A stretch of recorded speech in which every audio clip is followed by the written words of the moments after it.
Hello मेरे प्यारे बच्चे, आप सभी को ढेर सारा प्यार, आप सभी को ढेर सारा दुलार। और क्लास 10th वाले बच्चों के लिए स्पेशल वन शॉट क्लास लेकर मैं रत्नाकर सर उपस्थित हुआ हूं, जिसमें मैं आपको सत्ता का साझेदारी टॉपिक पढ़ाने वाला हूं। मेरे प्यारे भाई और बहन, आपको मैं सत्ता का साझेदारी टॉपिक पढ़ाने वाला हूं और यह क्लास पूरी एक ही क्लास में कंप्लीट हो जाएगी। ये आपके TWG के 10th एंड 12th वाले चैनल पर पहुँच जाएगा। इसके क्लास भी और जो भी हमारे टेलीग्राम चैनल से जुड़े हुए हैं, जो भी हमारे व्हाट्सएप ग्रुप से जुड़े हुए हैं, उन सभी पर यह नोट्स भी उपस्थित हो जाएगा। ठीक है, तो आप अधिक से अधिक लोग इस क्लास को शेयर करिएगा और आपको पढ़कर ये बहुत ही मज़ा आएगा। आप देखेंगे आपको कुछ भी याद नहीं करना पड़ेगा, सब कुछ एकदम लल्ला आपको याद हो जाएगा। तो जितने भी यूपी बोर्ड वाले होंगे, बिहार बोर्ड, MP बोर्ड, जहाँ भी सत्ता साझेदारी टॉपिक आता होगा, आप इस क्लास को पढ़ सकते हैं। बड़े मस्तिष्क से आराम से यहाँ से जो भी क्वेश्चन आएगा आप बना ले जाएंगे। आइए चलिए हम लोग क्लास को करते हैं स्टार्ट। ठीक है बाबू, पढ़ना चालू करते हैं, देखते हैं इस टॉपिक में क्या है, कैसे है, क्या करना है। ठीक है ना। तो देखो जी, हमने कुछ चीज़ें मैटर आपको लिख के रखे हैं, कुछ चीज़ें आपको मैं समझाता चलूँगा। तो इस टॉपिक में ध्यान देना है, हम पढ़ेंगे सत्ता का क्या अभिप्राय होता है। ठीक है लल्ला। फिर हम पढ़ेंगे सत्ता की आवश्यकता क्यों है। ठीक है। फिर बेल्जियम में जाति संरचना क्या है, श्रीलंका की कहानी क्या है, श्रीलंका में बहुसंख्यकवाद के क्या विचारधारा था, उससे किस प्रकार का संघर्ष बढ़ा। फिर बेल्जियम की समझदारी देखेंगे, बेल्जियम किस प्रकार से अपनी बुद्धिमत्ता को दिखाकर वहाँ पे सरकार का गठन किया। वहीं सत्ता के प्रकार, इन सभी पॉइंटों पे हमें आपसे चर्चा करना है और ले देकर आप देखेंगे बाबू, इन्हीं से कोई ना कोई प्रश्न आपका यूपी बोर्ड में इस बार 2027 बैच के लिए आ जाएगा। ठीक है मेरे प्यारे भाई, आओ देखते हैं। तो सबसे पहले हम लोग समझते हैं, आइए क्लास पे सीधा टॉपिक को मूव करते हैं। बहुत ज़्यादा इधर उधर की बातें करने से कोई मतलब तो है नहीं, बात करें फालतू का। आइए देखो बच्चे, क्या लिखा है, पार्टनरशिप ऑफ पावर, सत्ता का अभिप्राय क्या है। अब देखो सत्ता का मतलब क्या होता है बच्चे, सत्ता का मतलब क्या होता है। तो सत्ता का मतलब ऐसे समझिए बाबू, क्या होता है, शासन। क्या होता है लल्ला, शासन। तो जो शासन है, ये शासन है बेटा, तो इसी शासन के संचालन में, इस शासन का क्या करना है बाबू, हमको संचालन करना है। क्या करना है, संचालन में।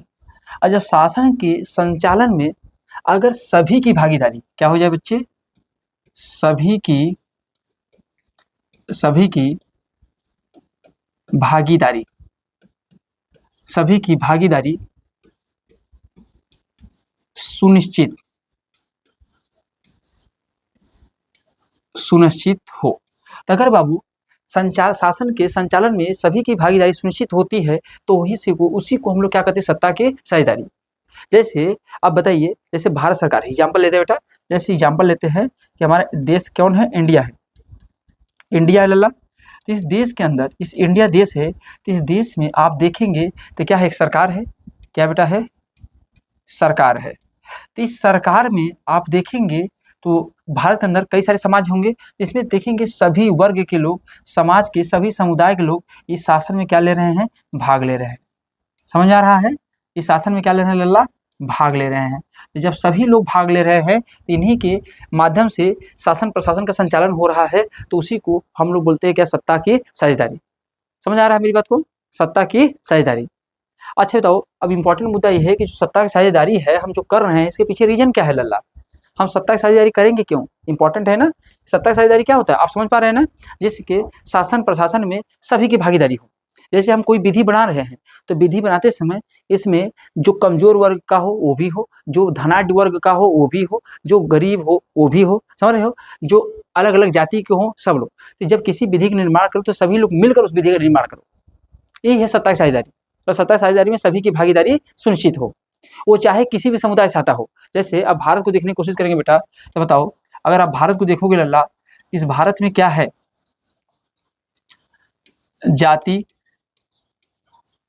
जाति आधार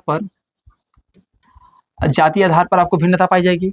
देखेंगे लोग खान पान की बात करेंगे, खान पान, तो देखो लोग खाने पीने के जो तरीके होते हैं कुछ कहीं पर देखेंगे। जैसे आप चले जाएंगे पश्चिम बंगाल में तो लोग मछली चावल खाते हैं, यही उत्तर भारत में आ जाएंगे तो रोटी चावल दाल चलता है। समझ रहे हैं, तो हर जगह जो खाने के रास्ता में चले जाएंगे तो मोटे अनाज खाते हैं, जैसे बाजरा हो गया, मक्का हो गया, सभी चीज़ खाते हैं। तो खान पान अलग है बेटा, उनका रहन सहन अलग है बेटा, रहन सहन अलग है। दूसरी बात, धर्म उनका अलग है बेटा, क्या है, धर्म अलग है। तो इन आधार पे एक देश के अंदर भिन्नता पाई जा रही नहीं पाई जा रही है, जाति आधार पर भिन्नता पाई जा रही है। खान पान के आधार पर भिन्नता पाई जा रही है, रहन सहन के आधार पर भिन्नता पाई जाती है, धर्म के आधार पर भिन्नता पाई जाती है। तो अगर जब भी कोई सरकार का गठन कर रहे हैं, जब भारत सरकार कोई सरकार का गठन कर रहा है, किसका गठन कर रहा है लल्ला? सरकार का गठन। जब सरकार का गठन बाबू करेगा तो सरकार के गठन में जब हर धर्म के लोग रहेंगे, हर रहन सहन वाले लोग रहेंगे, हर प्रकार के खान पान वाले लोग रहेंगे, हर जाति के लोग रहेंगे, तो जो सरकार का गठन हुआ तो सबसे मिलकर सरकार का गठन हुआ कि नहीं हुआ? अब जब ये कोई भी विधि का निर्माण करेंगे लल्ला, आप बताओ, जब ये किसी विधि का निर्माण करेंगे तो आप बताओ उस विधि में क्या होगा? सभी की भागीदारी रहेगी, तो किसी एक भी जाति का, किसी भी एक वर्ग का शोषण नहीं होगा। तो आप इस बात को समझ पाए नहीं समझ पाए कि सत्ता की साझेदारी क्या होता है बेटा? तो सत्ता की साझेदारी और कुछ नहीं, सीधा कह सकते हैं शासन की एक ऐसी व्यवस्था, शासन की एक ऐसी व्यवस्था जिसमें समाज के सभी वर्ग, सभी समुदायों की क्या हो? भागीदारी हो। समझ आ रहा है मेरी बात को? शासन की एक ऐसी व्यवस्था जहां सभी वर्ग, सभी समुदाय की क्या हो? उसके अंदर भागीदारी हो। जब सभी लोगों की भागीदारी होती है तो उसी को बोलते हैं क्या? सत्ता की साझेदारी। आइए, जो बातें हमने आपको अभी समझाया है, यही चीजें हमने क्या क्या लिख कर रखा है, आप उससे थोड़ा सेंटेंस में पढ़ लीजिए बेटा। देखो, जैसे यहाँ देखो मैंने एक पॉइंट लिखा बच्चे, क्या लिखा है? लिखा है सत्ता की साझेदारी ऐसी शासन व्यवस्था से है जिसमें समाज के प्रत्येक समूह और समुदाय की भागीदारी हो। क्या भैया? समुदाय की भागीदारी हो। समझ में आ रहा है? तो जितने भी बेटा क्या हो, समाज के प्रत्येक समूह और सभी समुदाय की जब भागीदारी होती है उसे क्या बोलते हैं? सत्ता की साझेदारी। दूसरा पॉइंट देखो, यहाँ से क्वेश्चन बना था प्री में, आपके बहुविकल्पी में, सत्ता का साझेदारी ही लोकतंत्र का मूल मंत्र है। मतलब अगर सोचो, लोकतंत्र किसे कहते हैं? लोकतंत्र किसे कहते हैं? देखो नीचे मैं लिखा हूँ, लोकतंत्र का मतलब क्या होता है? लोकतंत्र का मतलब क्या होता है बच्चे? देखो लिखा है, इसे सर्वप्रथम अब्राहम लिंकन ने परिभाषित किया था। अगर आपसे क्वेश्चन पूछ लिया जाए कि लोकतंत्र को सबसे पहले किसने परिभाषित किया था बाबू, तो आप क्या बताओगे? किसने किया था? अब्राहम लिंकन ने किया था। अब ये होता क्या है? कहते हैं शासन की ऐसी शासन प्रणाली जिसमें सर्वोच्च शक्ति किसके हाथों में हो बेटा? जनता के हाथों में हो। किसके हाथों में हो? जनता के हाथों में हो। जब किसी भी जो सर्वोच्च विधि है, जनता जो चाहे अगर वही कानून बने तो समझ लेना वहां क्या होगा? लोकतंत्र। जैसे आपको एग्जांपल देता हूं, जैसे अपना भारत देश है, तो भारत देश में क्या जनता विधि बनाने जाती है? कहोगे नहीं सर, बिल्कुल नहीं जाती है। पर हम लोग क्या करते हैं, अपने क्षेत्र से लल्ला विधायक, सांसद, इन सभी को चुनते हैं। अब यह चुनकर कहाँ जाते हैं? लोकसभा, राज्यसभा में। अब ये हमारे लिए क्या करते हैं? विधि बनाते हैं। समझ आ रहा है? विधि बनाते हैं। अगर विधि बनाए अब पूरी जनता चाहे कि इस विधि को लागू कराना चाहेगी तभी लागू होगा। और जनता अगर चाह ले क्या हम इस विधि को लागू नहीं कराना चाहते हैं, तो जनता इसको आंदोलन कर देगी, तो सरकार को विधि वापस लेना पड़ेगा। जैसे ही बताओ, अभी देखो जंतर मंतर में आंदोलन चल रहा था, बोलो हाँ कि नहीं? चल रहा था ना। और जब आंदोलन चल रहा था तो हुआ क्या बताओ बेटा? कि हमने कहा कि शिक्षा मंत्री को बदलो।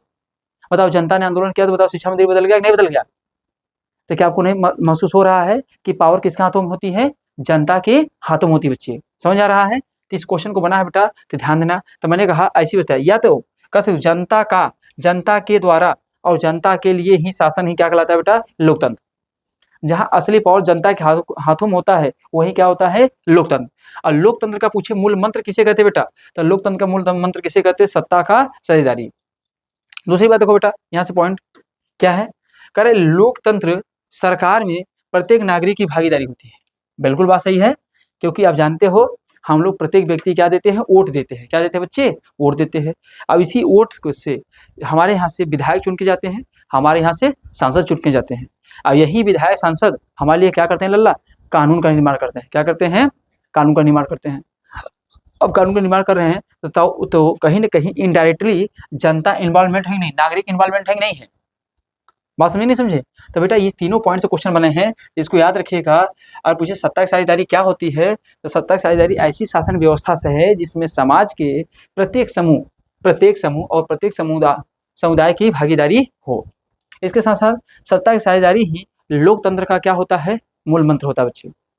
तीसरी पॉइंट आप याद करेंगे कि लोकतंत्र सरकार में प्रत्येक नागरिक की भागीदारी होती है। ठीक है ना? इस तीनों पॉइंट को याद करेंगे। एक लोकतंत्र का हमने अलग से परिभाषा बता दिया है, इसको भी अपने नोट्स में लिख के रखेंगे। बोलो बात समझे नहीं समझे? किसी कोई डाउट, कोई समस्या? नहीं आई। अब देखो बेटा, अब हम लोग देखेंगे तो इसमें हमने पढ़ा है, इसी में देखेंगे बेल्जियम की जाति संरचना। जरा सा मैं आपको ये दिखाने की कोशिश करता हूँ, कहाँ गए भाई मैप, शायद मैंने मैप रखा था। ये देखो बाबू, ये मैप है। अगर इस मैप को आप देखने की कोशिश करो बेटा, तो ये ध्यान दो बच्चे मेरे प्यारे भाई, ये देखो कौन सा महाद्वीप है, ये लल्ला है अफ्रीका। क्या है? अफ्रीका है। ये देखो हमारे पास क्या है, उत्तरी अमेरिका है।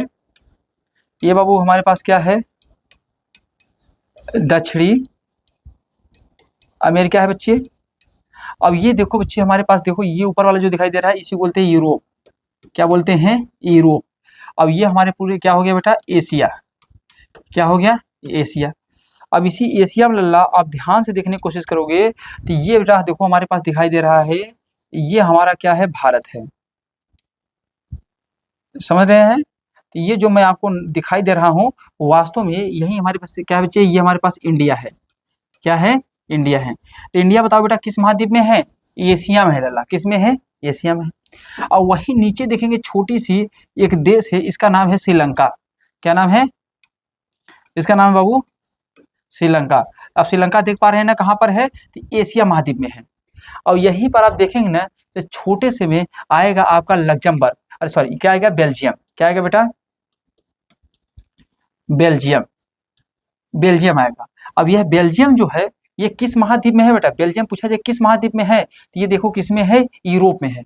कहाँ है? यूरोप में है। समझ आ रहा है? और इस बेल्जियम के अगर इस साइड आप देखेंगे तो एक देश है जिसका नाम क्या है, नीदरलैंड। क्या नाम है बेटा? नीदरलैंड। तो इधर एक देश है जिसका नाम है नीदरलैंड बेटा।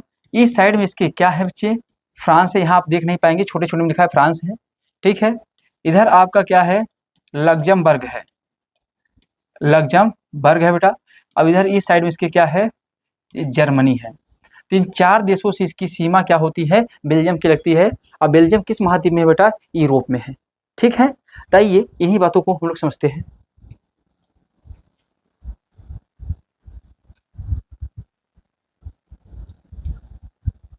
आइए अब देखो, हमने एक बेल्जियम का बेटा आपके सामने एक मैप बना लिया है। इस बेल्जियम का मैप बना लिया है। तो आप छोटी सी बात तो जानते हो, बेल्जियम किस महाद्वीप में है बेटा? आप लोग को पता है किस में है, ये यूरोप महाद्वीप में है। कहाँ पर है? यूरोप महाद्वीप में है। बच्चे आपसे क्वेश्चन पूछे किस महाद्वीप में बेटा? यूरोप महाद्वीप है। इसकी यहाँ की जनसंख्या कितनी है लल्ला? अगर आपसे पूछा जाए जनसंख्या कितना है यहाँ का, तो लगभग 1 करोड़ प्लस है बेटा। 1 करोड़ प्लस यहाँ की क्या है, जनसंख्या है। अगर आपसे पूछा जाए बेल्जियम की राजधानी क्या है लल्ला? राजधानी, तो राजधानी क्या है बच्चे? ये सब क्वेश्चन पूछे जाएंगे। ब्रुसेल है। क्या है लल्ला? यहाँ की राजधानी क्या है बेटा? ब्रुसेल है। अब इस बेल्जियम को जब देखने की कोशिश करेंगे बेटा, तो बेल्जियम इस तरफ क्या है बेटा? आपका नीदरलैंड है। क्या है? इस तरफ लल्ला क्या है? नीदरलैंड है। अगर इस तरफ आप देखेंगे तो ये क्या है बच्चे, हमारे पास क्या है, ये हमारे पास क्या है, फ्रांस है। क्या है? फ्रांस है। इधर बच्चे हमारे पास क्या है, लग्जमबर्ग है। लग्जमबर्ग है। अब इस तरफ हमारे पास क्या है बच्चे हैं, जर्मनी है। तो जो हमारा, अब ये हमारा देश जो है, इसका नाम क्या बच्चे है, तो इसका नाम है बेटा, हमारे पास क्या नाम है, इसी का नाम है बेल्जियम। बेल्जियम। आप ध्यान समझिएगा इस पॉइंट को, अगर यहाँ समझ लेंगे तो बाकी कहानी आपको बहुत बढ़िया मक्खन तरह समझ में आ जाएगा। तो ध्यान देना, हम पढ़ रहे हैं बेल्जियम की जाति संरचना। तो देखो ये हो गया बेटा बेल्जियम। अब बेल्जियम में इस तरफ अगर देखेंगे तो कौन सा देश है बच्चे है, नीदरलैंड है। इस तरफ देश कौन सा है, फ्रांस है। यहाँ कौन सा बच्चे है, लग्जमबर्ग। इधर क्या है बेटा, जर्मनी। अब होता क्या है इस बेल्जियम को 2-3 हिस्सों में बांटा गया बेटा। अब देखो जो ये क्षेत्र है बेटा, इसको हम लोग क्या बोलते जानते हो? हाँ, इस क्षेत्र को हम लोग क्या बोलते हैं बताओ, आप लोग बताओ। इस क्षेत्र को अगर मैं आपसे पूछूं कि इस वाले बेल्जियम वाले इस क्षेत्र को हम लोग क्या नाम से जानते हैं, ये वाला, चलो इसको क्या बोलते हैं बेटा हम लोग? बेलोनिया। बेलोनिया क्षेत्र, यहाँ बोलते हैं बेटा बेलोनिया क्षेत्र होता है।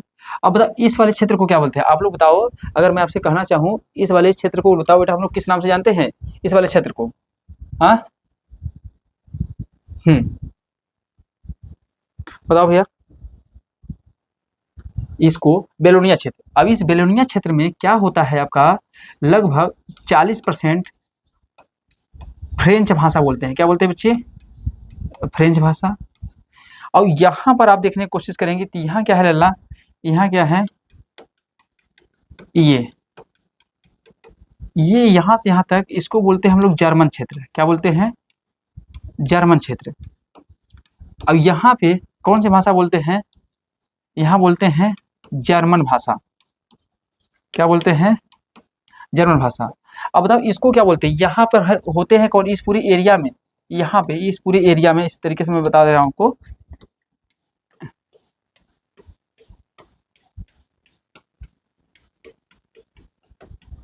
आप लोग बताओ फटाफट इसको, यहाँ भी जो होते हैं वो कौन से भाषा वाले होते हैं, यहाँ होते हैं डच। डच। और कितने % डच होते हैं बेटा आपसे बताओ, तो 59% यहाँ पे डच पाए जाते हैं। कितने पाए जाते हैं, 59% डच पाए जाते हैं। और 40% आपके फ्रेंच भाषा बोले जाते हैं। और जर्मन भाषा कितने बोले जाते हैं बेटा, 1% आपके बोलने वाले कौन से हैं, जर्मन भाषा। किसका फोन आ रहा है यार,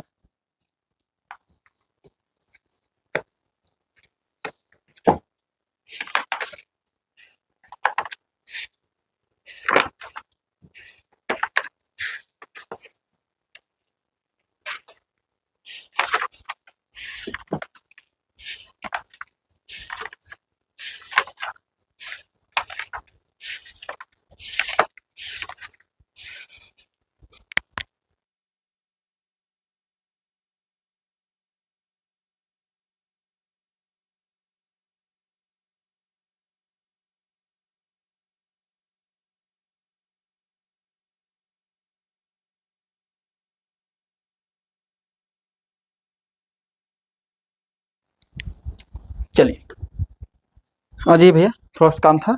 चलिए बताइएगा इस वाले क्षेत्र को क्या बोलते हैं बेटा, इसको बोलते हैं बेटा फ्लेमिश क्षेत्र। क्या बोलते हैं, फ्लेमिश क्षेत्र। तो ध्यान देना, इस फ्लेमिश क्षेत्र में क्या पाए जाते हैं, इस फ्लेमिश क्षेत्र में डच बोलने वाले कितने % है बेटा, 19% है। तो अगर आपसे क्वेश्चन पूछता है जाति संरचना के बारे में बताइए इसके, तो आप क्या बताएंगे। दूसरी बात, अगर ये तो डच कितने हैं, 59%। अब इसी ये जो बेल्जियम है बेटा ना, यहाँ की जनसंख्या कितनी, 1 करोड़ है। जबकि आप देखेंगे भारत का हरियाणा राज्य की जनसंख्या, हरियाणा राज्य की जनसंख्या लगभग 2 करोड़ है बेटा। अब सोचो, भारत का एक छोटा सा राज्य है जिसकी जनसंख्या लगभग कितना है, 2 करोड़ है, पर वहाँ की जनसंख्या मात्र कितना है, 1 करोड़ है। पर इंपॉर्टेंट मुद्दा ये बात है कि पूरी अगर बेल्जियम के अंदर आप देखने की कोशिश करोगे तो इस बेल्जियम के अंदर जो फ्लेमिश क्षेत्र होता है, उस फ्लेमिश क्षेत्र में कितने % डच होते हैं, 59%। और जो ये बेलोनिया क्षेत्र होता है उसमें 40% क्या होते हैं बेटा, आपके फ्रेंच भाषा बोलने वाले होते हैं। वहीं पर 1% मात्र जर्मन भाषा बोलने वाले होते हैं।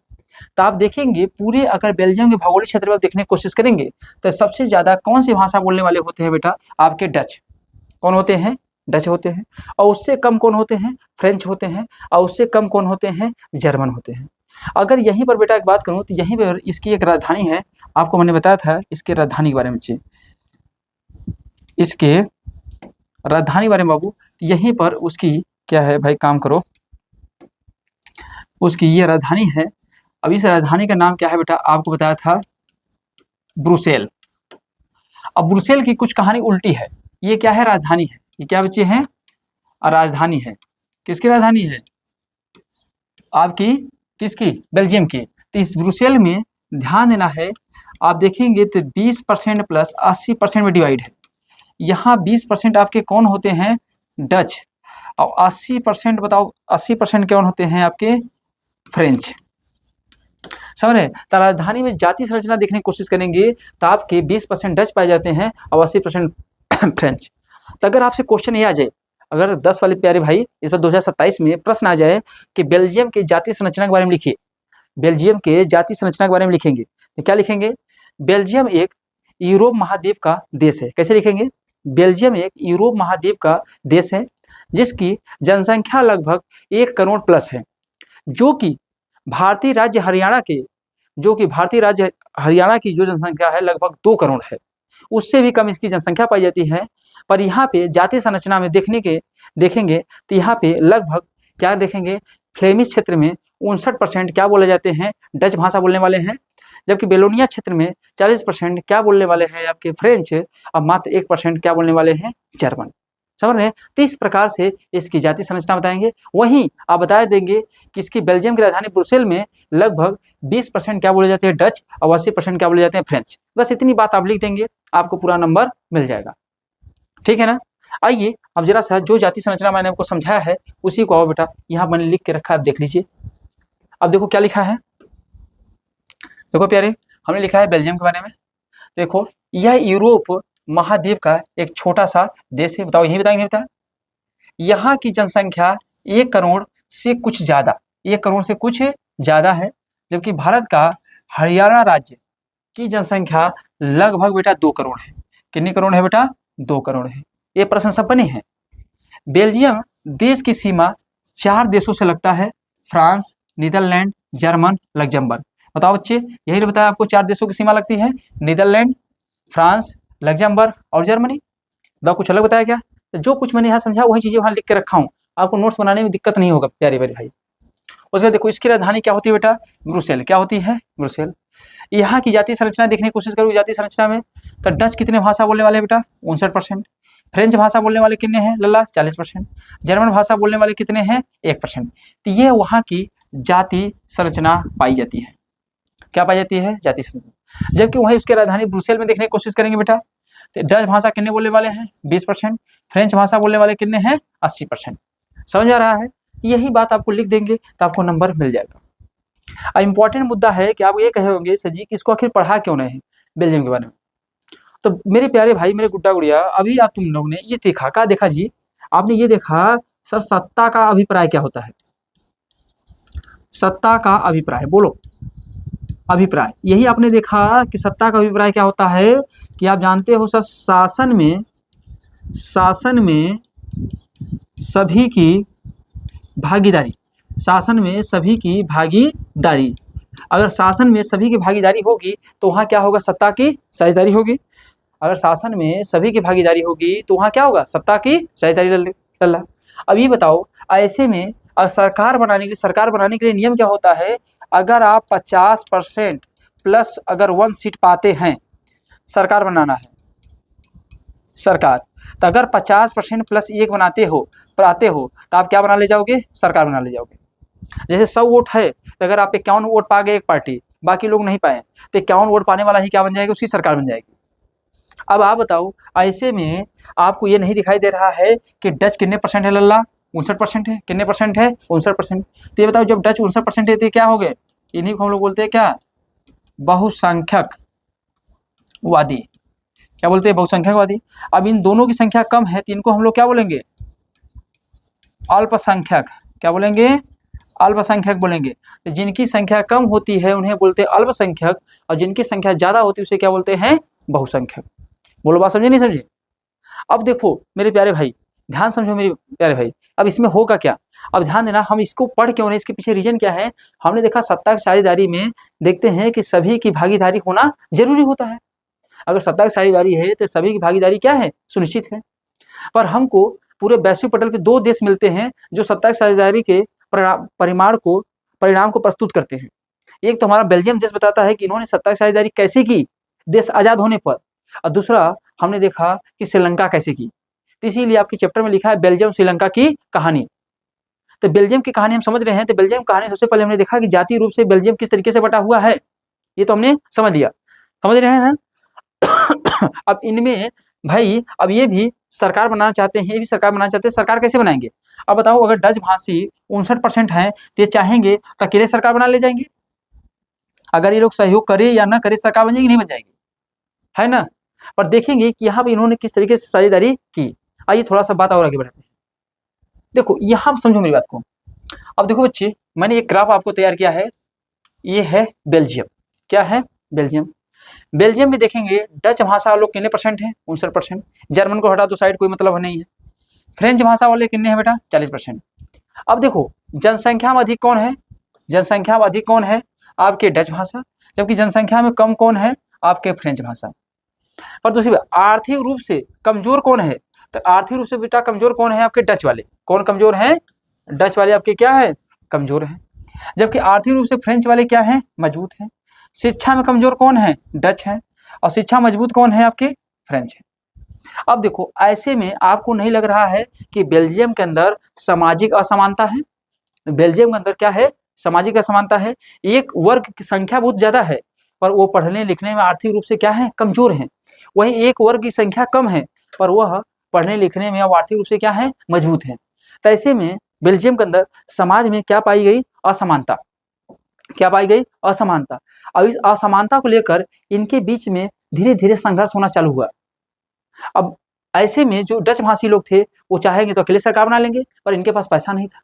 जो फ्रेंच भाषी वाले थे इनके पास पैसा तो था, पर इनकी संख्या कम थी, तो सरकार नहीं बना सकते थे। तो अब करना क्या है? यहीं पर दोनों लोग मिलकर क्या करेंगे? सत्ता की साझेदारी करेंगे। सत्ता की साझेदारी मतलब दोनों मिलकर सरकार का गठन करेंगे। जरा कैसे करेंगे ये समझते हैं। अब देखो, इस प्रकार से सामाजिक असमानता पाई जा रही है, पर देखो इस सामाजिक असमानता के लोग दूर कैसे करेंगे बेटा। अब देखो क्या लिखा हूं मैं यहाँ पर, सामाजिक असमानता के कारण 1950 से 1960 के दशक में फ्रेंच और डच भाषा के समूहों के मध्य तनाव क्या बनने लगा बच्चे? तनाव की स्थिति आ गई। तनाव आ गया, तनाव की स्थिति बढ़ने लगा, जिसका सर्वाधिक प्रभाव कहाँ पड़ा? बेल्जियम में। अब बताओ, बेल्जियम की राजधानी कहाँ पड़ा? ब्रुसेल में। बेल्जियम की राजधानी कहाँ पड़ा बेटा? ब्रुसेल में। क्योंकि ब्रुसेल में कंडीशन आपने देखा था उल्टा था, वहां मात्र डच 20% थे और फ्रेंच कितने थे? 80% थे। तो अगर मान लो कहीं पर डच वाला, ऐसे में पूरे संपूर्ण ब्राजील के अंदर, बेल्जियम के अंदर देखोगे, संपूर्ण बेल्जियम के अंदर देखोगे तो आप देखोगे डच की संख्या ज्यादा है। और राजधानी के अंदर अगर देखने की कोशिश करोगे तो डच भाषा वाले कितने हैं? 20%। पूरे बेल्जियम की राजधानी ब्रुसेल में अगर आप देखेंगे तो डच भाषा कितने परसेंट है? 20%। जबकि संपूर्ण बेल्जियम के अंदर देखेंगे तो डच भाषा वाले कितने हैं? आप कहोगे सर 80% है। कितने हैं? अरे सॉरी 59% है। टोटल संख्या इनकी क्या है? ज्यादा है।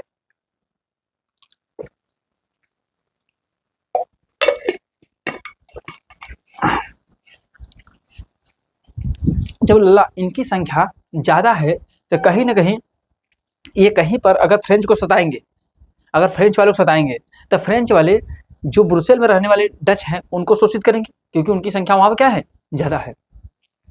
तो इससे इनके बीच में भेदभाव उत्पन्न हो रहा था। तो इसी भेदभाव को देखो क्या हुआ? ब्रुसेल में दिखाई देता है। इसीलिए कहा गया ब्रुसेल में दिखाई देता है, क्योंकि डच बोलने वाले समूहों की संख्या क्या थी? अधिक था, परंतु आर्थिक रूप से ये क्या थे बच्चे? कमजोर थे। तो इस कारण से बेल्जियम के अंदर क्या हुआ कि आपस में टकराव होने लगा। और जब टकराव होने लगा तो बेल्जियम के लोगों ने एक समझदारी दिखाई। अगर मान लो डच अकेले सरकार बना ले जाती, अगर डच अकेले सरकार बना ले जाती तो डच अपने हित के बारे में सोचती, वो वही काम करती जिससे डच भाषियों लोगों को लाभ होता। तो न ही वो फ्रेंच के वालों को ध्यान देता, न ही वो जर्मन वालों को ध्यान देता। तो ऐसे में जो जर्मन और जो फ्रेंच वाले हैं वो क्या होते? शोषित होते, उनका शोषण होता। जब वो शोषण होता तो उनका क्या करते? डच वालों का विरोध करते हैं। इस विरोध में वहाँ पे क्या हो जाता? गृह युद्ध आ जाता, देश की स्थिति क्या हो जाती? खराब हो जाती। तो डच जो यहाँ बेल्जियम वाले थे बड़ी अपनी समझदारी दिखाई, और समझदारी दिखाते हुए अपने संविधान के अंदर इन्होंने 4 संशोधन कर दिए। इन्होंने क्या किया बेटा? 1980 से 93 के दशक में लगभग इन्होंने अपने संविधान के अंदर क्या कर दिए? 4 संशोधन किए। और उस 4 संशोधन के माध्यम से जो यहाँ पे सामाजिक असमानता थी उसे उन्होंने क्या किया? दूर कर दिया। इसीलिए कहते हैं कि यहीं पर बेल्जियम ने क्या दिखाई थी? समझदारी। अभी जब आपको श्रीलंका पढ़ाऊंगा तो देखेंगे उसका बेवकूफीपन आपको सामने आएगा, कितना बकचोद टाइप का आदमी था वो, किस तरीके से कर रहा था। पर यही बेल्जियम ने क्या दिखाई? अपनी बुद्धिमत्ता। इन्होंने कहा नहीं, सत्ता की साझेदारी में हम क्या करेंगे? डच भाषी, फ्रेंची भाषी और जर्मन भाषी सभी को एक समान रख देंगे, भले से इनकी संख्या कम है, पर शासन की भागीदारी में सबका हिस्सा क्या होगा? बराबर होगा। वही जब श्रीलंका को पढ़ाएंगे तो आप श्रीलंका में देखेंगे ये लोग ऐसा नहीं चाहेंगे। आप फिर देखिएगा वहाँ की स्थिति कैसे क्या बनती है। मेरी बात समझ रहे नहीं समझ रहे आप लोग? तो देखिए बेटा, तो आगे चलकर होता क्या है यहाँ पर देखो, तो बेल्जियम की समझदारी। बेल्जियम ने क्या समझदारी दिखाई बेटा? यहाँ से तो इन्होंने ये दिखाया बेटा कि 1970 से 93 के मध्य बेल्जियम सरकार ने अपने संविधान में 4 संशोधन किए। कितने संशोधन किए बेटा? 4 संशोधन किए। और 4 संशोधन के माध्यम से इन्होंने किया क्या, जरा देखो। इन्होंने एक तो केंद्र सरकार बनाया, दूसरा क्षेत्रीय सरकार बनाया, तीसरा सामुदायिक सरकार बनाया और चौथा ब्रुसेल सरकार बनाया। कितनी सरकार बनाया बेटा, 4। और 4 माध्यम से उन्होंने 4 चीजें की। क्या किया देखो, पहली बात, डच एवं फ्रेंच भाषी मंत्रियों की संख्या समान कर दिया। कितनी बड़ी बात कर दिया, भले से डच जनसंख्या में ज्यादा थे, फ्रेंच जनसंख्या में कम थे। डच जनसंख्या में अधिक थे, फ्रेंच जनसंख्या में क्या थे, कम थे, पर दोनों की संख्या बराबर कर दिया। अब दोनों की संख्या बराबर करने के पीछे इनका उद्देश्य क्या था, अब बताओ। अगर डच की संख्या और फ्रेंच की संख्या दोनों बराबर हो गया तो ऐसे में जब भी कोई भी नियम बनाया जाएगा, जब भी कोई विधि बनाया जाएगा, तो उस विधि को बनाते समय कोई अगर एक भाषा वाला चाहे कि सिर्फ हमारे लोगों को लाभ हो तो दूसरा भाषा वाला विरोध करेगा कि नहीं करेगा। तो ऐसा कोई भी नियम का निर्माण नहीं हो पाएगा जिससे किसी एक ही जाति या एक ही समूह का वर्ग का विकास हो। समझ रहे हो, दोनों को साथ साथ में विकास हो। तो इसीलिए देखो आगे मैंने लिखा है कि एक समान रखा गया जिससे एक समुदाय के द्वारा एक तरफा निर्णय नहीं लिया जा सके। मतलब कोई एक ही चाहे कुछ कानून बना ले तो ऐसा कुछ नहीं किया जा सकता। इसीलिए उन्होंने सबसे पहला काम क्या किया कि फ्रेंच और डच के जो संख्या थी एक बराबर रख दिया। जब एक बराबर रख देगा तो दोनों समान पटल पे आ गए तो संघर्ष नहीं होगा। ठीक है। दूसरी बात, उन्होंने एक क्षेत्रीय सरकार बनाया। क्या बनाया बेटा, क्षेत्रीय सरकार बनाया। क्षेत्रीय सरकार में उन्होंने क्या किया देखो, केंद्र सरकार की अनेक शक्तियां देश के 2 क्षेत्रीय सरकार को सौंप दिया। इन्होंने क्या किया, केंद्र ने, भाई देखो यहाँ पे डच और फ्रेंच की संख्या बराबर किया। इसके अलावा एक क्षेत्रीय सरकार गठन किया और उन्होंने अपनी शक्तियां किसको दे दिया, डच और फ्रेंच को, और कहा ये डच और फ्रेंच अपने अपने क्षेत्र में लोगों को कल्याण हेतु नियम कानून बना सकते हैं। अब सोचो कितनी बड़ी बात है। अगर बताओ हमारे अभी जहाँ से मैं आपको क्लास ले रहा हूँ, अगर यहाँ से हमें कोई समस्या हो गया, हम अपनी विधि को बनवाने के लिए अपने लोगों के पास जाएंगे, जो विधायक होंगे, सांसद होंगे। यह विधायक सांसद इस विधि को, हमारी बातों को लेकर कहाँ रखेंगे, विधानमंडल में। अब विधानमंडल से जब कहीं बात बनेगी तब जाके कानून बनेगा। पर जब क्षेत्रीय सरकार बन गई, हमारे लिए कोई समस्या है, हम तुरंत वहाँ पहुंचे कि इस नाम का विधि होना चाहिए, तो तुरंत क्षेत्रीय सरकार ने कहा नहीं बात सही है, दोनों पार्टी को बैठाया, विधि बना दिया। तो बताओ कितनी बढ़िया, जल्दी से कानून बन गया, कानून सक्रिय हो गया, लागू हो गया, तो भ्रष्टाचार नहीं फैला। पर यही कानून नहीं बन पाएगा, जब तक कानून बनेगा तब तक कितने भ्रष्टाचार हो जा रहे हैं। मेरी बात समझ रहे हैं नहीं समझ रहे, समझिएगा। तो इसीलिए बेटा ध्यान देना है। दूसरा उन्होंने क्या बताया, क्षेत्रीय सरकार बनाया, जिसमें ध्यान देना ये क्षेत्रीय केंद्र सरकार की अनेक शक्तियां देश के 2 क्षेत्रीय सरकार को सौंप दिया, जिसमें एक डच थे और दूसरा क्या थे, फ्रेंच थे। इसके साथ साथ उन्होंने क्या बनाया, सामुदायिक सरकार भी बनाया। अब देखो बेल्जियम में डच और फ्रेंच और जर्मन भाषा के बोलने वाले समुदायों को सामुदायिक सरकार का गठन कर सकते हैं। मतलब ये चाहे तो सामुदायिक सरकार गठन कर सकते हैं और शिक्षा, संस्कृति, भाषा जैसे निर्णय पर विषय पर कानून बना सकते हैं। सोचो कितनी बड़ी बात है कि आप अपने भाषा संबंधित, अपनी शिक्षा संबंधित, संस्कृति संबंधित कानून बना सकते हैं। किसको पावर दे दिया, सामुदायिक सरकार को। अच्छा बताओ, जहाँ पे इस प्रकार की शक्तियाँ मिलेंगी, इस प्रकार के पावर मिलेंगे, तो बताओ तो क्या वहाँ भ्रष्टाचार फैलेगा, क्या वहाँ पे अल्पसंख्यकों का शोषण होगा, बिल्कुल नहीं होगा। समझ रहे हैं, वहाँ पे अल्पसंख्यकों का शोषण नहीं होगा लल्ला। दूसरी बात देखिए, यहाँ पे ब्रुसेल है, यहाँ की राजधानी लल्ला क्या है, ब्रुसेल है। क्या है, ब्रुसेल है। ब्रुसेल में अलग सरकार का गठन किया गया और दोनों को समान प्रतिनिधि दिया। क्योंकि आप देखो ये ऐसा क्यों किया गया, क्योंकि जब केंद्र सरकार गठन कर रहे थे तो 59% कौन थे बेटा, डच थे, और 40% आपके क्या थे, फ्रेंच थे। यहाँ दोनों की सीट क्या कर दिया, बराबर कर दिया। तो इसी तरीके से ब्रुसेल में क्या था, ब्रुसेल में आप जानते हो 20% क्या थे आपके, डच थे, और 80% क्या थे, फ्रेंच थे। तो इन्होंने क्या किया, यहाँ पर भी दोनों की सीट को क्या कर दिया, बराबर कर दिया। और जब बराबर कर दिया तो किसी प्रकार का कोई भेदभाव रह ही नहीं गया, कानून एक समान बनने लगा। और यह सत्ता की साझेदारी का सबसे पूरे वैश्विक पटल में सबसे बढ़िया उदाहरण प्रेजेंट किया अपने आप को, कि हम लोग इस तरीके से भी शक्तियों को बंटवारा कर सकते हैं और लोग पूरी दुनिया को इस सत्ता के स्वरूप से परिचित कराया। नहीं, मैक्सिमम देशों में क्या होता है, जहां पर जिसकी जितनी ज्यादा संख्या होती है उसी की शासन में भागीदारी अधिक होती है और जो चाहता है वही होता है। समझ रहे मेरी बात को, यहाँ तक ये बात क्लियर है ना। तो आप लोग स्क्रीनशॉट ले लीजिए इस पॉइंट को, आप समझ पाए। बेल्जियम की समझदारी अगर लिखने के लिए आएगा बेटा, इसी तरीके से जैसे मैंने ग्राफ बनाया ऐसे लिख डालिएगा, आपको पूरा पूरा नंबर मिल जाएगा। समझ रहे हैं ना, बस ऐसे जैसे बताया हूँ ऐसे लिख डालेंगे, नंबर मिल जाएगा, कहीं नंबर कटेगा नहीं। आइए, तो हमने देखो बेल्जियम को देख लिया, अब आइए श्रीलंका को देखते हैं बेटा। श्रीलंका को ये लल्ला आपको पता है ये हमारा क्या है, भारत है। भारत का प्रायद्वीपीय भाग है, प्रायद्वीपीय भाग है बेटा। तो भारत का प्रायद्वीपीय भाग है और यहाँ पर जो ये है इसको हम लोग बोलते हैं तमिलनाडु। क्या बोलते हैं? तमिलनाडु राज्य है बेटा। अब इस तरफ देखेंगे तो इस तरफ क्या है, बे ऑफ बंगाल है बेटा। इस तरफ हमारे पास क्या है, अरब सी है। अब यहाँ नीचे देखेंगे तो यहाँ है बच्चे इंडियन ओशियन, हिंद महासागर। क्या बच्चे हैं? हिंद महासागर। अब यही छोटा सा एक देश है श्रीलंका। क्या बच्चे है? श्रीलंका। तो आप देख पा रहे हैं श्रीलंका कहाँ है, तो भारत के प्रायद्वीपीय भाग के नीचे दक्षिण में। तमिलनाडु राज्य से कहाँ है, दक्षिण में कौन सा हमारा है, श्रीलंका। और यह श्रीलंका से यहाँ तक जो है एक पुल बना है जिसका नाम बोलते हैं हम लोग राम सेतु। क्या बोलते हैं? राम सेतु, या ये राम सेतु है। और इसी राम सेतु से इंडिया वाले कहाँ जाते हैं, श्रीलंका में जाते हैं। तो ये छोटा सा देश है बेटा श्रीलंका है। और श्रीलंका क्या है, एक द्वीपीय देश है बेटा। कैसा द्वीप है, तो अगर मैं आपसे कहूँ यह एक द्वीपीय देश है। कैसा देश है लल्ला? यह एक द्वीपीय देश है। और द्वीपीय देश है मतलब क्या होता है, द्वीप किसे कहते हैं? जैसे मान लो ये हमारे पास क्या है, एक स्थल है, स्थल है, लैंड है। और इसके चारों तरफ क्या है, ये जल से, समझ रहे हैं? तो यहाँ पर बच्चे क्या है, वाटर है। यहाँ पर भी क्या है, वाटर है। यहाँ पर भी क्या है, वाटर है। और यहाँ पर भी क्या है, वाटर है। देखोगे तो इस चारों तरफ से किससे घिरा हुआ है, जल से। तो कह सकते हो ऐसा भूखंड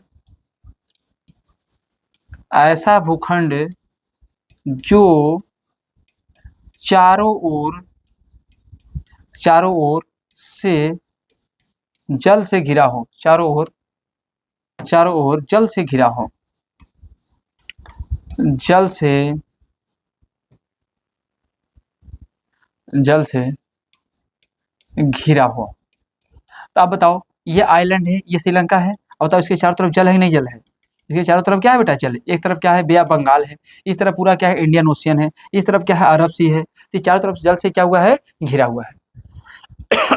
अच्छा, श्रीलंका का अगर मैं कहूँ इसका पुराना नाम क्या है बेटा, इसका पुराना नाम क्या बच्चे है, सिलोन है। क्या है, सिलोन है लल्ला। तो अगर आपसे क्वेश्चन पूछा जाए श्रीलंका का पुराना नाम क्या है बेटा, इसे सिलोन के नाम जानते थे, सिलोन।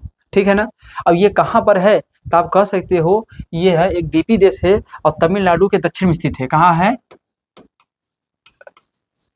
तमिलनाडु के दक्षिण में स्थित है। कहाँ है, तमिलनाडु के दक्षिण में स्थित है। अब देखो ये तमिलनाडु है, ये तमिलनाडु है। और इस तमिलनाडु के कहाँ पर है, ये दक्षिण में है। इसीलिए ये ध्यान देना, पहले लोकेशन देख लो श्रीलंका है कहाँ। और श्रीलंका किस महाद्वीप में है बेटा, आपसे कहा जाए किस महाद्वीप में है, तो आप कह सकते हो सर ये एशिया महाद्वीप में है। किस में है, एशिया महाद्वीप में। देखो बाबू, ये क्लास मैं सिर्फ क्लास 10th के बारे में पढ़ा रहा हूँ और आपके लिए नया चैनल भी क्रिएट किया हूँ। आप जरूर ये क्लास में पढ़ा रहा हूँ और पूरा वन शॉट पे पढ़ाने का प्रयास कर रहा हूँ और अपने तरफ से 100% देने की कोशिश कर रहा हूँ। यही ऑफलाइन होते तो आपको एकदम अलग फीलिंग आती। ऑफलाइन का पढ़ाने का मजा ही अलग होता। अब मेरे सामने कोई नहीं है, बस एक कैमरा है, इस कैमरे के सामने मैं चिल्ला रहा हूँ, आपको समझा रहा हूँ। अब कितनी बेहतर बात आपको समझ में आ जाएगी ये मुझे नहीं पता है, ये आपके मैं फीडबैक से चेक करूँगा। आप लोग जरूर इस क्लास को लेने के बाद जो भी इसमें कमियाँ होंगी, जो भी अच्छाइयाँ होंगी, आप जरूर बताइएगा कि हाँ सर क्लास मुझे कैसा लगा कैसा नहीं। अपना फीडबैक जरूर दीजिएगा। एक एक बच्चे का मैं फीडबैक देखूंगा, पढ़ूंगा और आपको इसका जवाब भी दूंगा। और कहीं कमी रहेगी तो उस कमी को सुधारने का प्रयास भी करूंगा। तो जरूर आप अपना फीडबैक दीजिएगा कि आपको क्लास ये कैसा लगा। ये पहला वन शॉट है, क्लास 10th वालों के लिए है। ये मेरा पहला प्रयास है क्लास 10th वाले बच्चों के लिए, जिसमें मैंने सत्ता साझेदारी टॉपिक उठाया हूँ और पढ़ाने का प्रयास कर रहा हूँ। तरीका कैसा है सब कुछ बताइएगा लल्ला, ठीक है ना। तो आपसे बड़ी उम्मीद है कि आप जरूर बताएंगे और मैं इंतजार करूंगा आपके कमेंटों का भी, ठीक है ना। आज ये क्लास आपको अपलोड हो जाएगा। चलिए, तो आपने श्रीलंका को तो देख लिया, तो श्रीलंका में भी सबसे पहले हम लोग देखेंगे श्रीलंका की जाति संरचना। जैसे हमने बेल्जियम के अंदर देखा कि 59% डच भाषा थे जो फ्लेमिश क्षेत्र में बोले जाते थे, बेलोनिया क्षेत्र में क्या थे 40% थे, और जबकि जर्मन क्षेत्र में कितना थे 1% थे, ठीक है ना। तो वहाँ पर हमने देखा कि क्योंकि उसमें एक बात और है, आपने ये देखा कि जो डच भाषी थे जनसंख्या में तो अधिक थे पर आर्थिक रूप से क्या थे, कमजोर थे। वहीं जो फ्रेंच भाषी थे संख्या में तो कम थे पर आर्थिक रूप से बेटा क्या थे, मजबूत थे। तो इसको लेकर डच और फ्रेंच के बीच में क्या हुआ, संघर्ष चालू हुआ। और इस संघर्ष में ध्यान रखते हुए डच वाले जो बेल्जियम वाले थे बड़े ही जागरूक थे, और उन्होंने क्या किया 1973 से लेकर 93 के बीच में अपने संविधान के अंदर कुल 4 महत्वपूर्ण संशोधन कर डाला। और संशोधन के माध्यम से उन्होंने पूरी तरीके से प्रयास किया कि देश के अंदर कोई भी अल्पसंख्यक हो, चाहे छोटा हो चाहे बड़ा हो, शासन में सबकी भागीदारी सुनिश्चित करें। और जब शासन में सबकी भागीदारी सुनिश्चित हो जाएगी तो वहाँ कोई किसी शोषित नहीं होगा, तो वहाँ सत्ता का बंटवारा सबसे बढ़िया माना जाएगा। और इसका सबसे बेस्ट एग्जाम्पल कौन मिला, बेल्जियम। और दूसरा हमारे पास कौन है, श्रीलंका। श्रीलंका देखिए अपने यहाँ सत्ता का बंटवारा कैसे करता है, अभी आपको समझाएंगे हम। अभी तो आपने सिर्फ ये देखा कि श्रीलंका है कहाँ, समझ आ रहा है। यहाँ तक की बातें क्लियर हो तो आइए आगे बढ़ते हैं, ठीक है। चलिए देखो बाबू, अगर मैं कहूँ श्रीलंका, तो श्रीलंका का पुराना नाम क्या है बेटा, है सिलोन। क्या नाम है, सिलोन। यह एक द्वीपीय देश है, मैंने समझा दिया द्वीपीय देश है। यह तमिलनाडु के दक्षिण तट से कुछ दूर पर स्थित है, ये भी बात समझा दिया, बिल्कुल बात सही है। लगभग यहाँ का कितनी करोड़ जनसंख्या बेटा, 2 करोड़ जनसंख्या यहाँ पाई जाती है, जिसमें से 74%, ध्यान देना, यह तो बिग मिस्टेक यहाँ होना चाहिए बेटा, क्या होना चाहिए,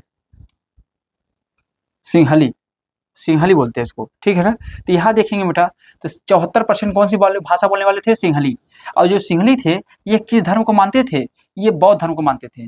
और जिसकी संख्या ज़्यादा होती है उसी को हम लोग क्या कहते हैं, बहुसंख्यक। क्या बोलते हैं, बहुसंख्यक। वहीं पर 18% कौन थे बेटा, तमिल। 18% कौन थे, तमिल। और तमिल भाषा जो बोलते थे उन्हें, इनकी संख्या कम थी तो इन्हें हमने क्या कहा, अल्पसंख्यक। समझ रहे हैं। यहीं पर 7% जो थे कौन थे, ईसाई भाषा वाले, ईसाई भाषा वाले। और ईसाई भाषा वाले कौन सी भाषा बोलते थे, तमिल बोलते थे, सिंहली देखो यहाँ सिंहली होगा बेटा, सिंहली भाषा बोलते थे। और वहीं 1% आप देखेंगे तो अन्य भाषा बोलने वाले थे। 30 प्रकार से 100% हमारे कंप्लीट हो जाएंगे। तो देखेंगे 74% क्या बोलते थे, सिंहली। 18% क्या बोलते थे, तमिल। 7% क्या बोलते थे, ईसाई। और 1% क्या बोलते थे, अन्य। तो इस तरीके से जाति संरचना श्रीलंका में पाई जाती है। जरा से देखिए यहाँ पे मैंने बनाया है कि श्रीलंका में जाति संरचना, जैसे आप चाहिए अपने बोर्ड एग्जाम में आया कि जाति संरचना बताइए श्रीलंका का, तो ऐसे एक ग्राफ बनाना और नीचे उनके बारे में यही सारे पॉइंट आपको लिख देने हैं और नंबर लल्ला पूरा आपको मिल जाएगा, समझे। तो देखो, तो 74% क्या थे, सिंहली थे। कौन थे, सिंहली थे। 7% कौन थे, ईसाई थे। और 1% अन्य थे। पर बेटा जो 18% तमिल थे ना, इनको 2 भागों में बांटा गया था। जो 18% तमिल थे इन्हें 2 भागों में बांटा गया था। इसमें से 13% श्रीलंकाई तमिल थे और 5% भारतीय तमिल थे। क्योंकि आप देखो यहाँ से मैंने आपको ग्राफ में समझाया है कि यहाँ से कुछ श्रीलंकाई तमिल कहाँ चले गए थे, भारतीय तमिल कहाँ चले गए थे, श्रीलंका में। तो इसीलिए कुछ इस वाले एरिया में जो भारत के ऊपरी वाला क्षेत्र है, यहाँ कौन पाए जाएंगे, भारतीय तमिल पाए जाएंगे। कौन पाए जाएंगे, भारतीय तमिल। तो भारतीय तमिल कहाँ पाए जाएंगे बेटा, यही ऊपरी वाले क्षेत्र में, यहाँ भारतीय तमिल पाए जाएंगे। तो इसीलिए मैंने देखो यहाँ लिखा है आपसे कि देखो 5% भारतीय तमिल और 13% श्रीलंकाई तमिल।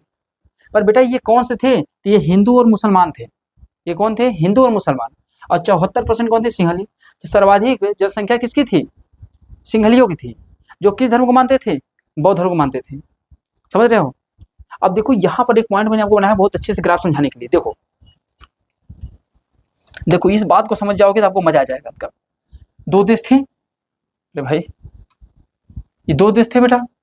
और इस 2 देश में एक तो हमारे पास क्या था, श्रीलंका था, दूसरा क्या था, बेल्जियम था।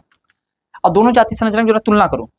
74% यहाँ क्या थे बेटा, सिंहली थे। कौन थे, सिंहली थे। 18% क्या थे, तमिल थे। 1% क्या थे यहाँ, अन्य। और 7% कौन थे, ईसाई भाषा। तो जो सबसे ज्यादा संख्या थी किसकी थी, सिंहलियों की थी, जो बहुसंख्यकवाद थे। जबकि बेल्जियम में देखेंगे तो डच भाषा कितने थे, 59%। फ्रेंच भाषा कितने थे, 40%। और जर्मन कितने थे, 1%। यही था, आपने पढ़ा है। तो यहाँ पर देखो ये तीनों ने मिलकर जब सत्ता की साझेदारी की, क्या किया भैया, सत्ता की साझेदारी। तो जब इन्होंने सत्ता का साझेदारी किया बच्चे, तो इन्होंने क्या किया, यहाँ पर लोकतंत्र के आधार पर सत्ता का साझेदारी किया, लोकतंत्र के आधार पे। जब लोकतंत्र के आधार पर किया बेटा, जब सरकार गठन किया, तो यहाँ पे अल्पसंख्यक का शोषण नहीं हुआ, यहाँ अल्पसंख्यक समुदाय का शोषण नहीं हुआ, क्योंकि यहाँ पे जब सत्ता की साझेदारी की गई तो सभी के शासन प्रशासन में सभी का ध्यान रखा गया। समझ रहे मेरी बात को। पर वहीं पर अब जब श्रीलंका को देखने की कोशिश करेंगे बच्चे मेरे बाबू, श्रीलंका को देखोगे तो श्रीलंका में क्या हुआ, बहुसंख्यकवाद ने क्या बना दी सरकार। यहाँ सरकार सिंहलियों ने, जो श्रीलंका में देखा गया तो श्रीलंका में 74% क्या थी, 74% क्या थे, सिंहली थे।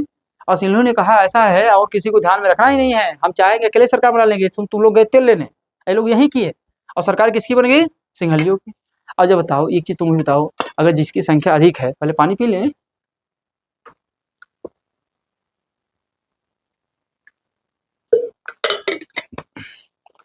क्योंकि जहां से क्लास ले रहा हूँ आपको यहाँ टेम्परेचर बहुत हाई है बाबू, समझ रहे हो। इन्होंने क्या किया, सरकार बना लिया।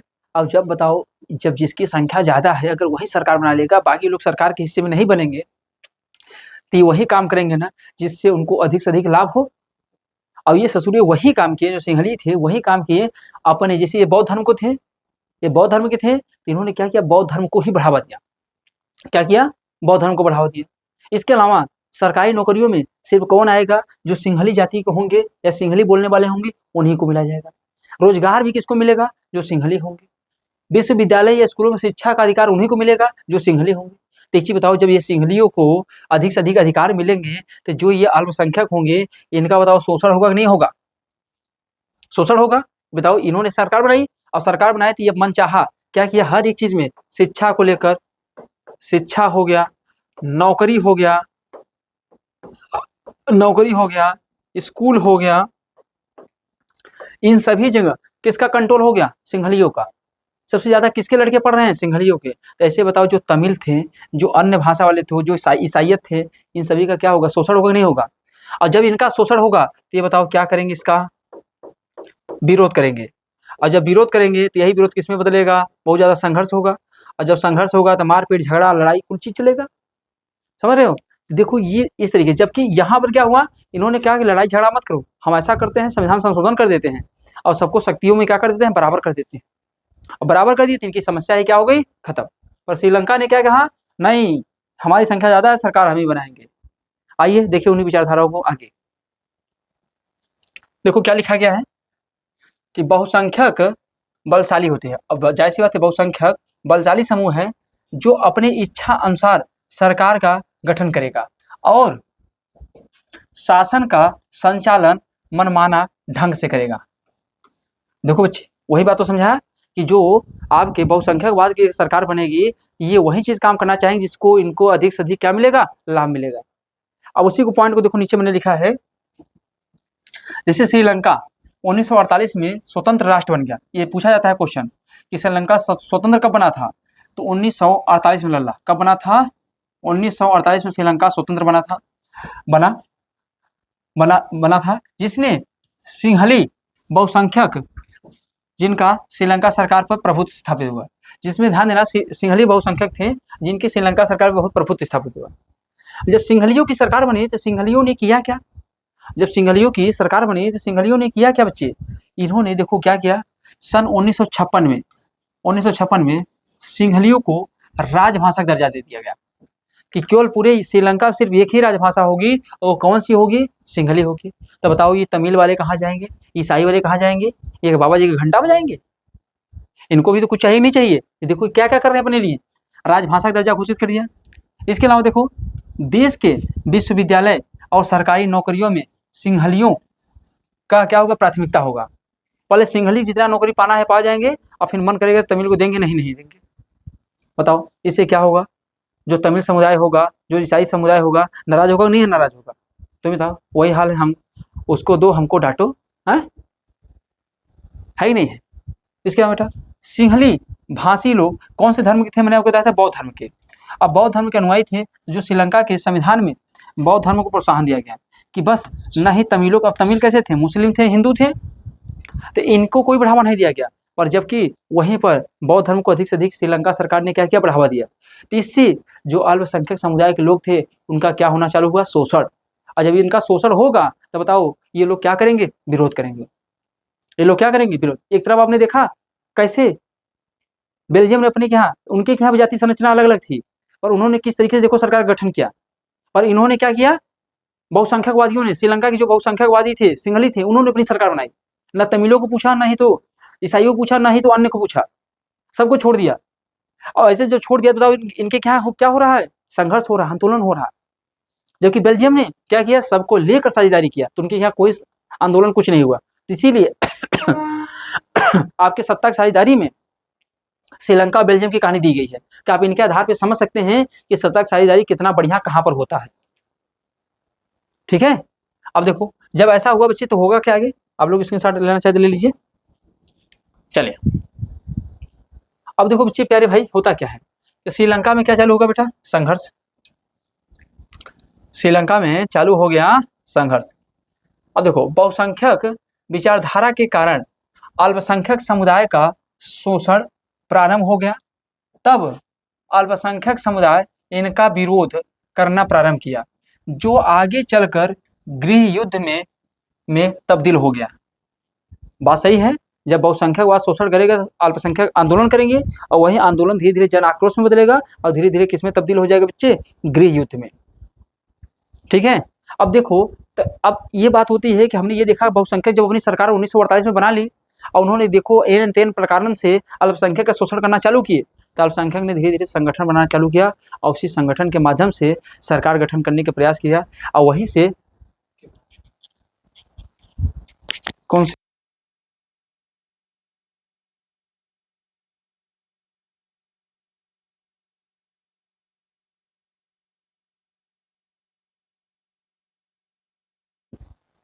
देखिएगा तब होता क्या है, तो तमिलों द्वारा संघर्ष एवं मांग, तो तमिलों द्वारा संघर्ष और मांग की क्या जाती है, तो तमिलों ने अपनी राजनीतिक एक पार्टी बनाई। तमिलों ने क्या किया बेटा, अपनी एक राजनीतिक पार्टी बनाई, जिसके तहत राजभाषा शिक्षा नौकरी, राजभाषा शिक्षा नौकरी इत्यादि की उन्होंने क्या किया बच्चे, मांग करना चालू किया। आदि की क्या करना चालू किया, मांग। और किससे मांग करना चालू किया, किससे, सिंहलियों से। किससे मांग चालू किया, सिंहलियों से, क्योंकि उन्होंने कहा कि भैया हमको भी राजभाषा का दर्जा मिलना चाहिए, हमें भी शिक्षा का दर्जा मिलना चाहिए, हमें भी नौकरियों में अधिकार मिलना चाहिए। जबकि श्रीलंका सरकार ने क्या किया था, सिर्फ किसको अधिकार दे दिया था, किसको, सिर्फ सिंहलियों को। सिंहली ही सरकारी नौकरी करेंगे, सिंहलियों को ही सिर्फ शिक्षा का अधिकार मिलेगा, सिंहलियों को ही सिर्फ पढ़ने का अधिकार होगा। और तमिल जो ईसाई होंगे उन्हें किसी प्रकार का अधिकार नहीं दिया गया। तो बताओ तमिल शोषण होंगे नहीं होंगे। जब यही तमिल शोषित होने लगे तो इन्होंने क्या किया, एक संगठन का निर्माण किया, और उस संगठन के तहत से वहीं पर उसी संगठन के तहत पर इन्होंने क्या किया, श्रीलंका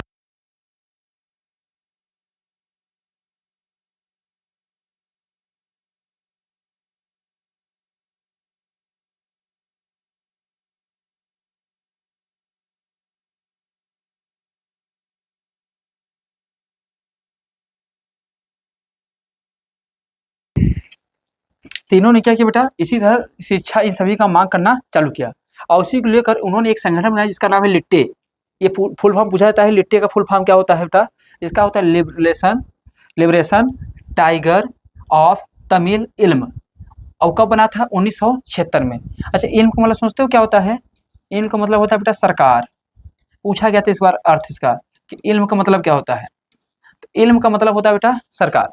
तो इन्होंने ये संगठन बनाया, और किसके लिए बनाया, अपने तमिलों की मांग को रखने के लिए।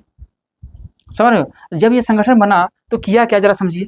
जब ये संगठन बना तो हुआ क्या, तो इसी संगठन के माध्यम से उत्तर पूर्वी श्रीलंका में स्वतंत्र तमिल सरकार की मांग की रखी गई कि ऐसा करिए कि आप लोग को जो करना है करिए, आप लोग को जो करना है करिए। एक मिनट भैया, सर का फोन आ रहा है।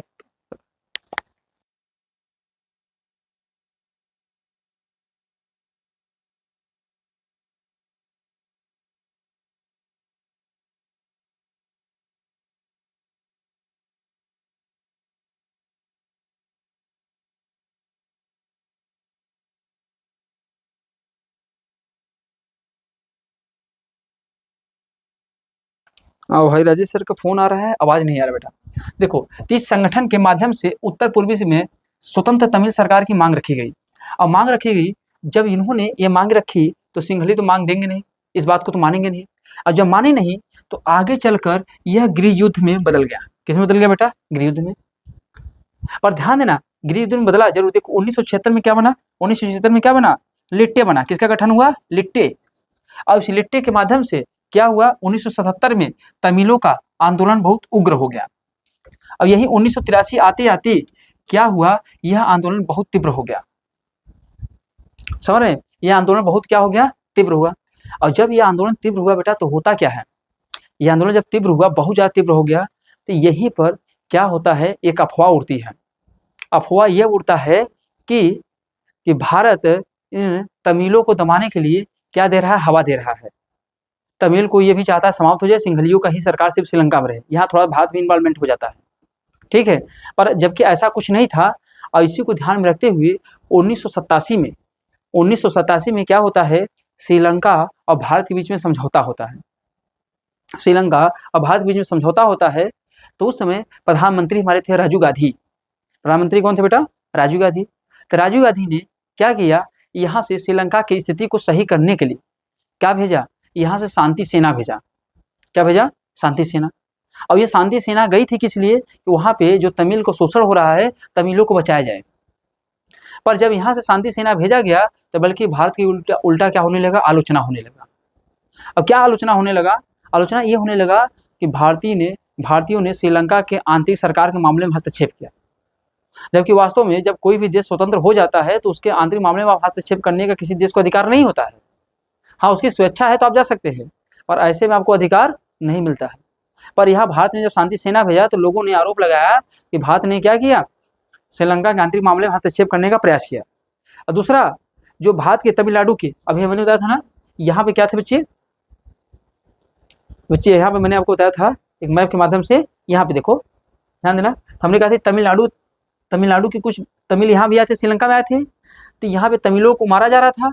और जब भारत ने यहाँ से शांति सेना भेजा, जब कहाँ भेजा? श्रीलंका में, कि जाके तमिलों की स्थिति को सही किया जाए।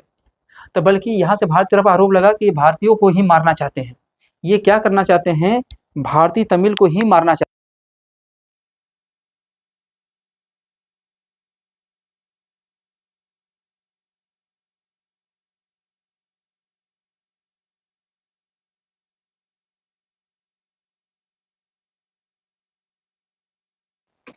समझ रहे बच्चे? तो इन्होंने यहाँ से, राजीव गांधी उसमें पीएम थे हमारे। कौन पीएम थे? राजीव गांधी। और राजीव गांधी ने क्या किया बेटा? यहाँ से इन्होंने यहाँ से शांति सेना भेजा। शांति सेना। और ये शांति सेना गई तो बल्कि इसी का भारतीयों ने भी विरोध किया और श्रीलंकाइयों ने भी इसका क्या किया बेटा? विरोध किया। और जब विरोध किया तो होता क्या है कि 1991 में राजीव गांधी जाते हैं तमिलनाडु में प्रचार प्रसार को लेकर। और वहीं पर ये जो लिट्टे संगठन बनाया गया था, मैंने आपको बताया है, देखेंगे क्या बनाया गया बेटा? लिट्टे संगठन। तो इस लिट्टे संगठन ने क्या होता है कि लिट्टे संगठन 1991 में राजीव गांधी की हत्या कर देती है। समझ लो। तो इससे हमारे भारत के जो प्रधानमंत्री राजीव गांधी थे, इनकी मृत्यु हो जाती है। आइए इन्हीं बातों को हमने आगे लिख के रखा है, आप समझिए ध्यान से। चलो भाई, देखो यहाँ पे श्रीलंका, अरे जहाँ रहो भाई वही रहो, क्या हो गया तुम्हें? चलो, श्रीलंका का सोचना था कि भारत इस आंदोलन को बढ़ा रहा है। क्या? देखो, श्रीलंका उल्टा सोच रहा है कि भारत इस आंदोलन को बढ़ा रहा है, परंतु भारत इस आंदोलन को लेकर चिंतित था। वो चाहता था कि आंदोलन न हो और जल्दी से जल्दी श्रीलंका में बहाली हो, शांति हो। और देखो 1987 में, इसी को लेकर 1987 में भारत एवं श्रीलंका के मध्य एक समझौता होता है। क्या होता है? समझौता हुआ। इसके तहत, इसके पश्चात भारत ने श्रीलंका में शांति बहाली को लेकर शांति सेना भेजा। क्या भेजा बेटा? शांति सेना भेजा। और जब शांति सेना भेजा तो भारत का दो तरफा क्या हुआ? आलोचना। क्या आलोचना हुआ? मैंने वही समझाया था आपको कि श्रीलंका के आंतरिक मामले में हस्तक्षेप किया गया। लोगों ने, अन्य देशों ने आरोप लगाया कि भाई आप श्रीलंका के आंतरिक मामले में हस्तक्षेप करने का अधिकार भारत को नहीं है। बात तो सही है, पर इन्होंने समझौता के आधार पर शांति सेना भेजा था, जिससे वहाँ की सरकार को, वहाँ की सरकार सही से गठित हो सके और वहाँ पे लोगों का जो शोषण हो रहा है आम जनमानस का न हो पाए। समझ रहे हैं? पर इन्होंने बल्कि उल्टा समझ लिया। वहीं भारतीय लोग का कहना था कि तमिल के गमन के लिए सेना भेजा गया है। इन्होंने कहा ना, बल्कि भारत ने जो सेना भेजा है ना, तमिलों को बचाने के लिए नहीं, बल्कि उन्हीं को दबाने के लिए भेजा है। अब ऐसे में लेकर देखो होता क्या है। तो इसी में लेकर 1991 में लिट्टे संगठन के द्वारा भारतीय प्रधानमंत्री राजीव गांधी की हत्या कर दी जाती है। क्या कर दी जाती है बेटा? हत्या कर दी जाती है। अब इस तरीके से वहाँ पे आंदोलन लगभग 26 सालों से चल रहा था। जब 26 सालों से चल रहा था, अंततः 2009 में श्रीलंका के द्वारा सैन्य अभियान चलाया गया। क्या चलाया गया? सैन्य अभियान।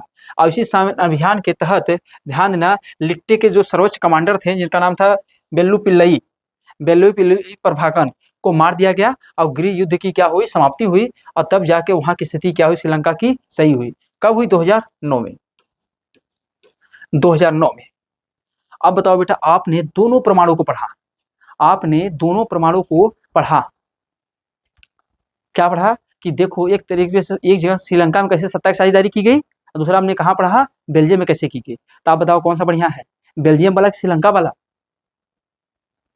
हाँ, बेल्जियम वाला है ना, क्योंकि श्रीलंका में देख रहे हो इतना ज़्यादा संघर्ष हुआ, इतना लोग मारे काटे गए। रियल में अगर आप देखते हो वहाँ की स्थिति बड़ी खराब थी, बड़ी भयावह थी। लोग खाए बिन मर रहे थे, यहाँ से वहाँ भाग रहे थे, लोग हथियार लेकर रोडों पर उतर गए थे। समझ रहे हैं? अब बताओ वहीं पर बेल्जियम में देखो बड़ा शांतिपूर्वक सब कुछ बहाली हो गया।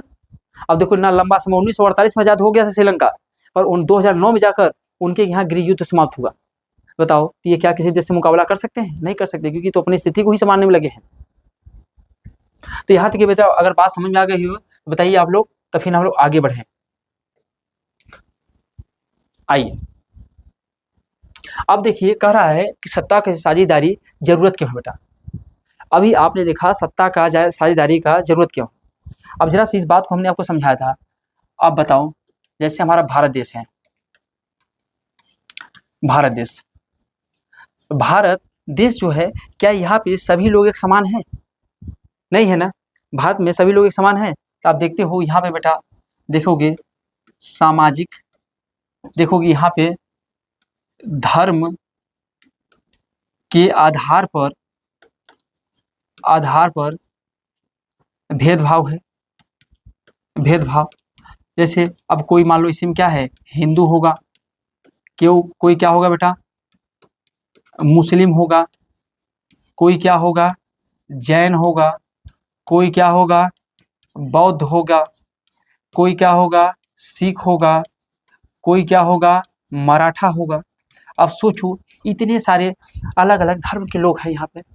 अब बताओ हिंदू धर्म का मानने का तरीका, अब हिंदू वाले क्या खाते हैं भैया, ये क्या है, अपने आप को मानते हैं क्या है, शाकाहारी। वो अलग की बात है, वो अलग की बात है कि सब लपेट देते हैं, उस अलग की बात है। अब मुस्लिम वाले को अधिकतर लोग क्या मानते हैं कि लोग क्या है, मांसाहारी हैं। और बहुत ऐसे मुस्लिम हमारे मित्र भी हैं जो नहीं खाते हैं। तो लोगों का मानना क्या है, अब इससे शाकाहारी का मांसाहारी से जमेगा? नहीं जमेगा ना। अब ये पूजा पाठ मंदिरों करता है, ये कहाँ जाता है, मस्जिदों में जाता है, जबकि सब कुछ एक है। पर धर्म कांड में देखो कि सब अलग अलग हैं। वहीं देखो धर्म के आधार बेटा, लिंग के आधार पे भेदभाव है, लिंग के आधार पर है बेटा, लिंग के आधार पर है, जाति के आधार पर है, जाति के आधार पर भेदभाव है बेटा, जाति के आधार पर हो गया।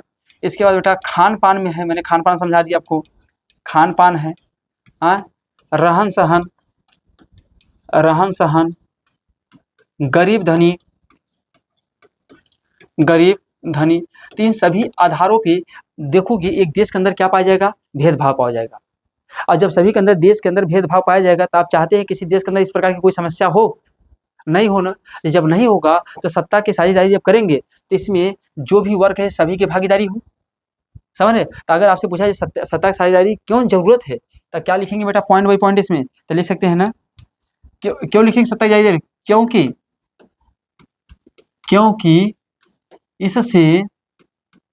इससे देश के अंदर असमानता असमानता नहीं जन्म लेगा, नहीं जन्म लेगा क्योंकि सत्ता के साझेदारी में सभी की भागीदारी होगी तो किसी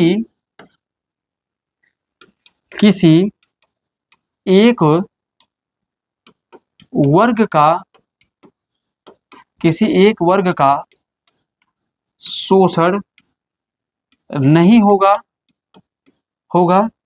समाज में सभी एक ही पटल पर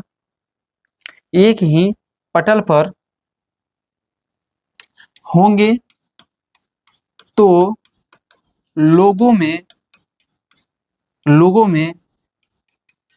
भेदभाव नहीं होगा।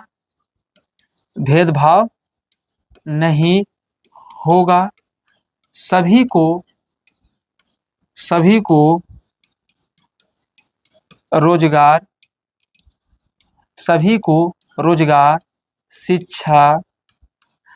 रोजगार, शिक्षा, स्वास्थ्य, आवास आदि का लाभ मिलेगा। तो इस तरीके से मैंने आपको लिख दिया। आप चाहो तो इसके और बड़े लिख सकते हो बना के, समझ रहे हो। तो इसी जहाँ सत्ता की साझेदारी होगा तो वहाँ पे सभी एक ही पटल पर रहेंगे, सभी को शिक्षा का अधिकार रहेगा, सभी को रोजगार मिलेगा, सभी को पढ़ने का अधिकार मिलेगा। जब सभी को सब कुछ मिलेगा बेटा तो भेदभाव ही नहीं रहेगा। जब भेदभाव ही नहीं रहेगा, संघर्षहीन हो जाएगा तो आराम से वो देश का क्या होगा, उत्थान होगा। इसीलिए सत्ता की साझेदारी बहुत ही जरूरी है। आइए बस समझ में आइए। अब देखो, अब यहाँ नीचे आप देखेंगे तो सत्ता का स्वरूप। अब देखो तो हमने देखा जाए तो हमने ये तो पढ़ लिया सत्ता का स्वरूप क्या होता है। अब हम लोग देखेंगे सत्ता के स्वरूप कितने भागों में बांटा गया है। तो देखो बेटा, तो सत्ता के स्वरूप को कुल 3 भागों में बांटा गया है। तो पहला क्या है, सरकार के विभिन्न अंगों के मध्य सत्ता की साझेदारी, जिसका हम लोग क्या कहते हैं, इसे बोलते हैं बेटा क्षैतिज वितरण। और क्षैतिज वितरण में कुल 3 भाग होते हैं। एक तो होता है बेटा, आपको जानते हो कौन होता है, विधायिका। क्या होती है, विधायिका। एक क्या होती है बेटा, कार्यपालिका। अब एक क्या होती है, न्यायपालिका। समझ रहे हैं। तो विधायिका क्या करती है बेटा, तो विधायिका करती है बाबू, क्या करती है, विधि का निर्माण। ये क्या करता है, विधि का निर्माण करता है। ठीक है। अगर मैं आपसे कहूं ये क्या करता है कार्यपालिका, ये ध्यान देना, विधि को लागू कराता है। ये क्या करता है, विधियों का संरक्षण करता है। तो आप याद रखिएगा, अगर ये देखा जाए तो विधि का निर्माण करता है। पर अगर मैं बात करूं क्षैतिज वितरण, अब तीनों बेटा एक ही तल पर हैं। और जब तीनों एक तल पे, तीनों की शक्तियां लगभग क्या है, एक बराबर होती है। तो जब तीनों एक ही बराबर पे है तो न इनका संघर्ष होगा, न इनका संघर्ष होगा, तो बड़े अच्छे से काम चलता रहेगा। अब इनको कह दिया गया आप क्या बनाओ, विधि बनाओ। इनको कह दिया जो विधि बनाया उसको क्या करो, लागू कराओ। अगर इन विधियों को कोई उल्लंघन कर रहा है तो आप क्या करो, उसे दंड दो। समझ रहे हो। और तीनों एक ही पटल पर रहकर काम करेंगे। और जब तीनों एक ही तल पर रहेंगे, यहीं पर विधायिका है, यहीं पर कार्यपालिका है, यहीं पर न्यायपालिका है, और जब तीनों एक ही तल पर रहते हैं तो किसी प्रकार का कोई संघर्ष नहीं होता है। तो इसी को बोलते हैं क्षैतिज वितरण। तो अगर आज ये सत्ता का क्षैतिज वितरण के बारे में समझाइए तो कह सकते हो, सरकार के विभिन्न अंगों के मध्य सत्ता की साझेदारी का क्षैतिज वितरण में देखेंगे तो विधायिका, कार्यपालिका और न्यायपालिका। विधायिका का काम क्या होता है, विधि निर्माण करना। कार्यपालिका का काम क्या होता है, विधि को लागू कराना। जबकि न्यायपालिका का काम क्या होता है, विधियों को संरक्षण देना। ठीक है। वहीं पे देखेंगे दूसरा स्वरूप है बेटा, सरकार के मध्य विभिन्न स्तर पर भी सत्ता की साझेदारी होती है। एक तो हम सत्ता का बंटवारा ऐसे करते हैं, इस तरीके से 3 अंगों के मध्य में देखो शक्ति बांट दिए हैं। और दूसरा होता है ऊर्ध्वाधर वितरण। तो ऊर्ध्वाधर वितरण में सबसे पहले ऊपर क्या होता है बच्चे, आपका होता है केंद्र सरकार। कौन होता है? केंद्र सरकार। दूसरा कौन सा होता है बेटा? राज्य सरकार, राज्य सरकार।